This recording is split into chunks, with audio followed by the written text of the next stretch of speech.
அனைவருக்கும் வணக்கம். தெய்வீக பலன்கள் சேனல் சார்பாக தங்களை அன்புடன் வரவேற்கிறோம். இன்று நம் காணொளியில் காண விரும்புவது ஆடி மாதம் பிறக்கப் போகிறது. அதனால் என்னென்ன பலன்கள் மக்களுக்கு நடக்கப் போகிறது, அதன் நன்மைகள் என்னென்ன என்பவை பற்றி இந்த காணொளியில் விரிவாக பார்க்கலாம். வாருங்கள் காணொளிக்கு செல்லலாம். மறக்காமல் ஒரு சப்ஸ்கிரைப் செய்யவும். ஆடி மாதம் மிகவும் தெய்வ கடாட்சம் நிறைந்த மாதமாக நம் மக்களால் கொண்டாடப்படுகிறது. ஒவ்வொரு ஆடி மாதமும் மிகவும் சிறப்பு வாய்ந்த நாளாக அமைகிறது. அதில் ஆடிப்பெருக்கு ஒவ்வொரு ஊர்களிலும் மாரியம்மன் கோயில் பண்டிகை போன்ற முக்கியமான பண்டிகைகள் இந்த ஆடி மாதத்தில் நடைபெறுகிறது. குறிப்பாக வட மாநிலங்களிலும் அதிகமான பண்டிகைகள் ஆடி மாதங்களில் நடத்தப்படுகிறது. ஆடி மாதம் தொடங்கும் போது இந்த உலகத்தை ஆட்சி செய்யும் பரம்பொருளான சிவபெருமானின் மொத்த சக்தியை விட அவரின் மனைவியான பார்வதி தேவியின் அவர்கள் சக்தி அவரை விட அதிகமாக இருக்கும் என்பது தெரியும். ஆடி மாதத்தின் இன்னொரு சிறப்பு, மேலும் ஆடி மாதத்தில் நம் வீடுகளில் உள்ள நோய்களை நீக்குவதற்காக வெளியில் வாசலில் வேப்பிலை கட்டப்படுகிறது. இந்த வேப்பிலைக்காரி போன்ற உருவத்தில் அம்மன் அவர்கள் உள்ளே நுழைந்து நம் வீட்டில் உள்ள தீய சக்திகள் அனைத்தையும் விரட்டி அடிப்பார்கள் என்பது மக்களின் பெரும் நம்பிக்கையாக கடைபிடிக்கப்பட்டு வருகிறது. உங்கள் பூஜை அறையில் மதுரை மீனாட்சி அம்மன் புகைப்படம் இருந்தால் அதற்கு கிழக்கு திசையில் குத்து விளக்கு ஏற்றி பொங்கலிட்டு வழிபடுங்கள். ஆடி மாதம் மீனாட்சி அம்மனுக்குரிய மிக சிறந்த மாதமாகும். ஆடி மாதத்தில் அம்மனுக்கு கூழ் படைத்தல், முளைப்பாரி எடுத்தல் மற்றும் கம்பம் நடுதல் போன்ற நிறைய நல்ல நிகழ்வுகள் நடைபெறும். சுப காரியங்களில் மறக்காமல் வீடுகளில் உள்ள குழந்தைகள், பெரியோர்கள் அனைவருமே நிச்சயம் மறக்காமல் கலந்து கொண்டு அம்மன் அருளை பெற வேண்டும். மேலும் இந்த ஆடி மாதம் இறந்தவர்களுக்கு திதி கொடுக்க நினைப்பவர்கள் இந்த மாதத்தில் நிச்சயம் கொடுக்கலாம். மேலும் இந்த மாதத்தில் தான் சேலம் மாவட்டம் அதனை சுற்றியுள்ள நிறைய மாவட்டங்களில் அம்மனுக்கு நிறைய பண்டிகைகள் எடுக்கப்பட்டு வருகிறது. இந்த பண்டிகைகளில் நீண்ட நாள் கோரிக்கைகளான அந்த வேண்டுதல் எல்லாம் நிறைவேறிய பின்பு அம்மனுக்கு அழகு குத்துதல், பூச்சாட்டுதல் போன்ற அனைத்து நேர்த்திக்கடன்களையும் பக்தர்கள் பக்தி பரவசத்தோடு விழாக்காலங்கள் அன்று பக்தர்கள் செய்வார்கள். மேலும் நம்மை சுற்றியுள்ள காவல் தெய்வமாக விளங்கும் வீரகாரன், ஐயனாரப்பன், மதுரைக்காரன், ஒண்டி முனியப்பன், காட்டு முனியப்பன், எல்லைசாமி, சுடலைமாடசாமி, வைரக்கல் முனியப்பன், பைரவர் காவல் தெய்வமாக இருக்கும் அனைத்து தெய்வங்களுக்கும் இந்த மாதத்தில் சிறப்பு அபிஷேகங்கள் நடைபெற்று திருவிழா கோலங்கள் நடைபெற்று பக்தர்கள் தங்கள் வேண்டுதல்களை நிறைவேற்றுவார்கள்.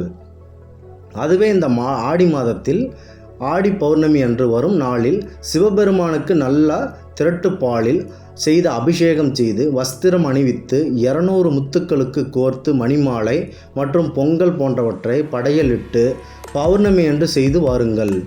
உங்களை சுற்றியுள்ள அனைத்து பகைகளும் நிரந்தரமாக இவைகளை விட்டு விலகிச் சென்று நீங்கள் நிம்மதியுடன் வாழ்வீர்கள். ஆடி மாதம் வரும் அனைத்து வெள்ளிக்கிழமைகளிலும் அங்கு இருக்கும் பெண் தெய்வங்களான காமாட்சி அம்மன், மீனாட்சி, கண்ணனூர் மாரியம்மன், கோட்டை மாரியம்மன், அங்காள பரமேஸ்வரி போன்ற அனைத்து பெண் தெய்வங்களுக்கும் மிகவும் சிறப்பு வாய்ந்த நாளாகும். இந்த வெள்ளிக்கிழமை நாளில் குறிப்பாக திருமணமாகாத ஆண்களுக்கும் பெண்களுக்கும் ஆலயத்திற்கு சென்று அங்கு இருக்கும் கிணற்றில் 2-3 குளங்கள் நீராடி பின்பு ஒரு வேப்பம் தலையை எடுத்து அந்த ஒரு கிளையை கொத்தை கிணற்றில் போட்டு மீதி இருக்கும் இழை கொத்தை எடுத்து வந்து அந்த அம்மன் ஆலயத்திற்கு முன் வணங்கி சிறிது உப்புக்கள் மற்றும் மஞ்சள் குங்குமம் இவை அனைத்துமே ஒன்று சேர்த்து அம்மன் முன்னிலையில் மனதார வேண்டிக் கொள்ள வேண்டும். அடுத்த வருடம் திருவிழா வருவதற்குள் உங்களுக்கு திருமணம் நடக்கும் என்பது இன்றளவும் கடைபிடிக்கப்பட்டும் ஒரு பெரிய நம்பிக்கை ஆகும். கட்டாயம் திருமணமாகாதவர்கள் இந்த நிகழ்வை செய்து பாருங்கள். கண்டிப்பாக வெற்றியடைவீர்கள்.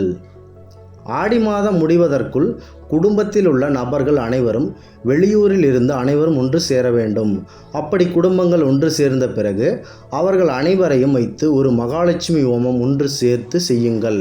இதனால் உங்கள் வீட்டில் உள்ள கடன் பிரச்சனைகள் மற்றும் செல்வ வளம் குறைபாடு போன்றவை ஏதாவது பிரச்சனை இருந்தால் இந்த பூஜை செய்வதால் உங்களுக்கு லட்சுமி அவர்கள் செல்வ வளங்கள் நிரம்பி ஒரு நாட்களாக தினசரி அமைவதற்கான அருள் புரிவார்கள்.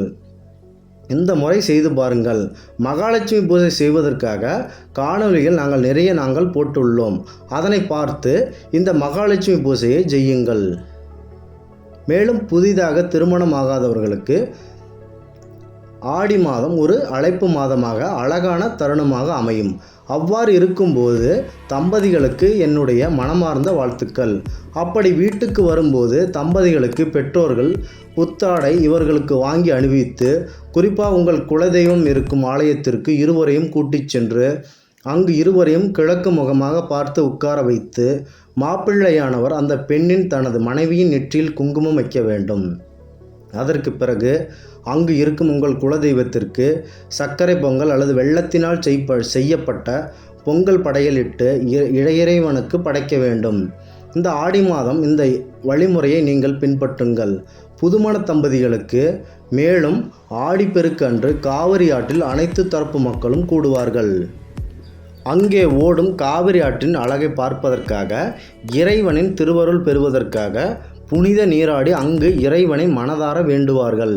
இந்த நாளில் நாம் புனித நீராடும் போது நம் வாழ்க்கை மிகுந்த செழிப்பாகி, அந்த ஆறு எப்படி கவலை இல்லாமல் ஒரு இடத்திலிருந்து இன்னொரு இடத்திற்கு அமைதியாக ஓடுகின்றதோ, அதுபோல் நம்முடைய வாழ்க்கையும் எந்த ஒரு கவலையும் இன்றி மிகுந்த அழகான பாதையில் பயணித்து ஒரு வெற்றி பாதையை அடையும் என்பதில் எந்த அளவு சந்தேகமும் இல்லை. மேலும் குடும்பத்தில் உள்ள அனைத்து பிரச்சனைகளும் நீங்கி நமது உள்ளம் குளிர்ந்தது போல் நம் வாழ்க்கையும் குளிர்ந்து நல்ல மனம் பேசும். நாம் வணங்கும் அந்த இறைவன் திருவருள் நமக்கு கண்டிப்பாக கிடைக்கும். புதிதாக திருமணமானவர்களுக்கு இந்த மாதத்தில் ஒன்று சேர விடமாட்டார்கள். அதற்கு காரணம், இந்த மாதத்தில் கருத்தரித்தால் மேலும் சித்திரை மாதம் போன்ற வெயில் மிகுந்த காலங்களில் குழந்தை பிறப்பதற்கான வாய்ப்புகள் அதிகம் உண்டு எனவும், அந்த கத்திரி வெயிலில் குழந்தைகள் சமாளிப்பது மிகவும் சிரமமான நாளாக அமையும். மேலும் அவர்களின் உடல்நலம் வெகுவாக பாதிக்கப்படும் என்பதால் நம் பெரியோர்களும் முன்னோர்களும் இந்த போன்ற ஆடி மாதத்தில் பெண்களையும் ஆண்களையும் இணை சேர விடுவதில்லை. எனவே இதனை புரிந்து கொண்டு ஆண்களும் பெண்களும் கண்ணியத்துடன் நடந்து கொள்ள வேண்டும். ஒருவருக்கு நாம் கடன் கொடுத்திருப்போம் போது அந்த கடன் மீண்டும் நமக்கு திரும்ப வருமா வராதா என்ற ஒரு எண்ணம் நமக்கு எப்பொழுதுமே தோண்டிக்கொண்டே இருக்கும். அப்படி கொடுத்த கடன் திரும்ப வர முக்கிய மாதமாக இந்த ஆடி மாதம் அமைந்திருக்கும். எனவே கவலை கொள்ள வேண்டாம். இந்த மாதத்தில் நீங்கள் கொடுத்த கடன் கண்டிப்பாக நிச்சயமாக உங்களுக்கு கைவந்து சேரும். வெற்றி பிறக்கும் மாதமாக இந்த ஆடி மாதம் அமையும். மேலும் ஆடி மாதத்தில் புதிதாக பிறந்த குழந்தைகளுக்கு புதியதாக மொட்டை அடிக்கக்கூடாது. ஆடி மாதமானது அதற்கு சரியாகாது. அடுத்த மாதம் இந்த நிகழ்வை தள்ளி வையுங்கள். சில நல்ல காரியங்கள் பேசுவதாக இருந்தால், அதாவது வீடு வாங்குவது, நிலம் வாங்குவது போன்ற நிகழ்வுகள் இருந்தால் இந்த 18 நாட்கள் கழித்து, அதாவது ஆடி 18 நாட்கள் கழித்து அதற்கு பிறகு வரும் நாட்களில் இந்த நல்ல செயல்களை நீங்கள் செய்யலாம் மற்றும் பேசலாம். மேலும் இந்த ஆடி மாதத்தில் ஆடி தபசு, ஆடிப்பெருக்கு, ஆடி அமாவாசை, ஆடிப்பூரம் போன்ற நிறைய நல்ல நாட்கள் இந்த ஆடி மாதத்தில் அமைந்துள்ளது. பொதுவாக இந்த மாதம் முழுவதுமே சிறப்பு வாய்ந்த மாதம்தான். பொதுவாக தீர்க்க சுமங்கலையாக இருக்கும் பெண்களுக்கு மேற்கொண்டு இந்த பாக்கியம் நீண்ட நாள் நிலைத்து நின்று தம் கணவருடன் நீண்ட ஆயுள் பெற்று நல்ல வாழ்வாங்கு வாழ செவ்வாய்க்கிழமையன்று நன்றாக குளித்துவிட்டு ஔவையார் விரதம் போன்றவற்றை நீங்கள் கடைபிடித்தால் கணவனின் ஆயுள் நீடிக்கவும் நீண்ட நாள் நல்ல மகிழ்ச்சியான வாழ்வு உங்கள் குடும்பத்தில் அமைந்து எல்லா சௌகரியமும் ஏற்படுவதற்கான சிறந்த வாய்ப்பு மாதமாக இந்த மாதம் அமைகிறது. பொதுவாக இந்த மாதத்தில் ஆடி தபசு பண்டிகை மிகவும் விமர்சையாக கொண்டாடப்படுகிறது. இந்த பண்டிகை கொண்டாட முக்கிய காரணம் சிவபெருமான் அவர்கள். அம்பிகை அம்மன் அவர்கள் சிவபெருமானை விஷ்ணு பெருமான் அவர்களிடம் ஒன்றாக இணைந்து காட்சி தருமாறு பல்வேறு வருடமாக தியானத்தை மேற்கொண்டார். அப்போது இறைவன் தோன்றி அங்கு பொதிகை மலையில் புன்னை வனம் என்ற ஒரு இடம் இருக்கிறது. இங்கு சென்று நீ தவம் மேற்கொண்டால் நீ வேண்டிய அந்த காட்சி கிடைக்கும் என்று சிவபெருமான் அவர்கள் கூறுகிறார். மேலும் அந்த பொன்னை வனத்தில் சென்று ஒற்றை காலில் ஊசி போன்று அம்பிகை அவர்கள் ஒற்றை காலில் கடுமையான தவம் பெறுகிறார்கள். அப்போது அந்த காட்சி காண கிடைக்கிறது. சிவபெருமானும் விஷ்ணுவும் சேர்ந்து நிற்பது போல இருவரும் ஒரு வேண்டிய இந்த காட்சியை சிவபெருமானும் விஷ்ணுவும் சேர்ந்து சங்கர நாராயணனாக காட்சி அழகாக அளித்தனர். இது ஆடி பௌர்ணமி என்று அழைத்ததாக கூறப்படுகிறது. இவர் ஆடி தபசு பண்டிகை வெகு விமர்சையாக இந்த மாதத்தில் கொண்டாடப்படுகிறோம்.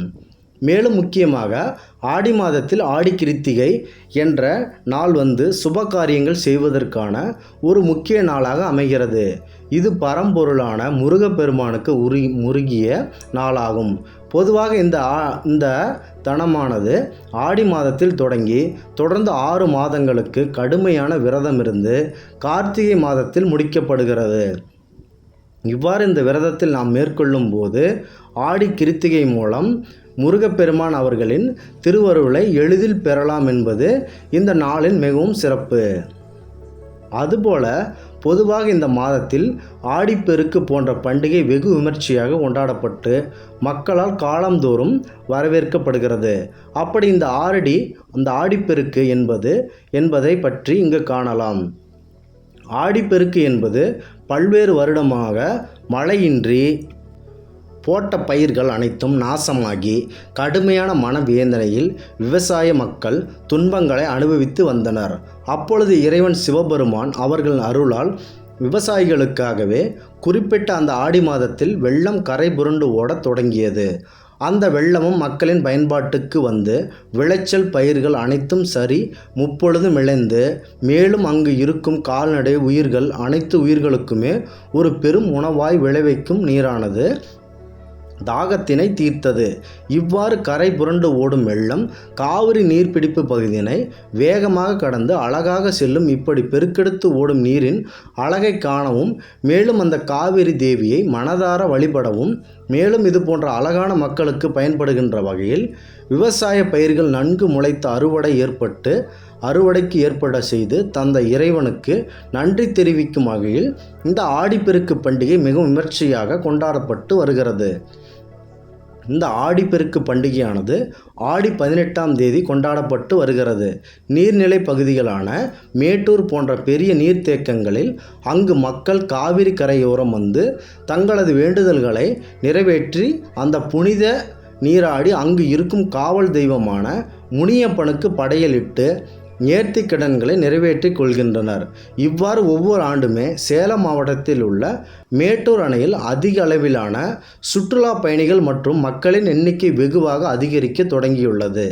இந்த வருடமும் அதிக அளவிலான மக்கள் கூட்டம் அந்த நீர்பிடிப்பு பகுதியில் நிரம்பி வருவார்கள் என்று அங்குள்ள அதிகாரிகள் தெரிவித்துள்ளனர். மேலும் அங்கு வரும் சுற்றுலா பயணிகள் மேட்டூருக்கு மீன் வாங்கி போன்றவற்றை அங்கு எடுத்து உணவாக சமைத்து உண்கின்றனர். மேலும் அங்கு வரும் பயணிகளுக்கு எந்த ஒரு இடையூறும் ஏற்படாத வகையில் தமிழ்நாடு அரசின் சிறப்பான வசதிகளை இந்த வருடம் செய்து தருவதாக உறுதி அளித்துள்ளது. மேலும் மேட்டூர் அணையை ஒட்டி ஒரு அழகான பூங்கா ஒன்று உள்ளது. இங்கு நிறைய ஏராளமான சுற்றுலா பயணிகள் வருகை தருகின்றனர். பொழுதுபோக்கு அம்சங்கள் நிறைந்த இடமாகவும் இந்த இடம் ஒரு அமைதி நிறைந்த இடமாகவும் இன்றளவும் உள்ளது. இந்த பூங்காவில் நிறைய உயிரினங்கள், மான்கள், பெரிய பாம்புகள், மலைப்பாம்புகள் மற்றும் முயல், நிறைய வன உயிர்கள் இங்கு பாதுகாக்கப்பட்டு வருகிறது. வாய்ப்பு கிடைத்தால் இங்கு ஒரு முறை சென்று பாருங்கள். முழு மனிதருக்கு தேவையான அமைதியும் நல்ல நிம்மதியும் கிடைக்கும் என்பதில் எந்த ஒரு மாற்று கருத்தும் இல்லை. ஆடி மாதம் எப்படி தொடங்கும் போது நாம் மிகவும் விமர்சையாக கொண்டாடுகிறோம். இதுபோல் ஆடி மாதம் முடிவடையும் அந்த கடைசி நாள் வரை நம் இறைவன் மனதார வழிபட வேண்டும். பொதுவாக ஆடி மாதம் முடியும் அந்த கடைசி நாளில் குடும்பத்துடன்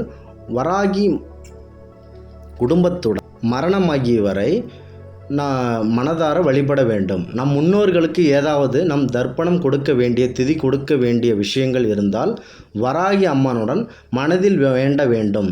மேலும் வராகி அம்மனுக்கு படையலிட்டு அதில் நினைத்த ஒவ்வொன்றையும் அவர் முன்னால் நாம் எடுத்துரைக்க வேண்டும்.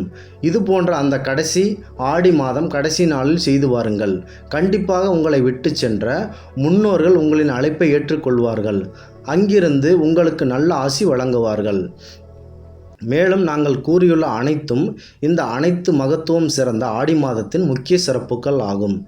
எனவே மக்கள் அனைவரும் நாம் ஆடி மாதத்தினை சிறப்பாக பயன்படுத்தி இறைவனை தங்கள் மனதார வழிபட்டு இறைவனின் திருவருளை பெற வேண்டுமென்று எங்கள் தெய்வீக பலன்கள் சேனல் சார்பாக மனதார வேண்டுகிறோம். மீண்டும் ஒரு நல்லதொரு காணொளியில் உங்களை சந்திக்கிறோம். நன்றி, வணக்கம்.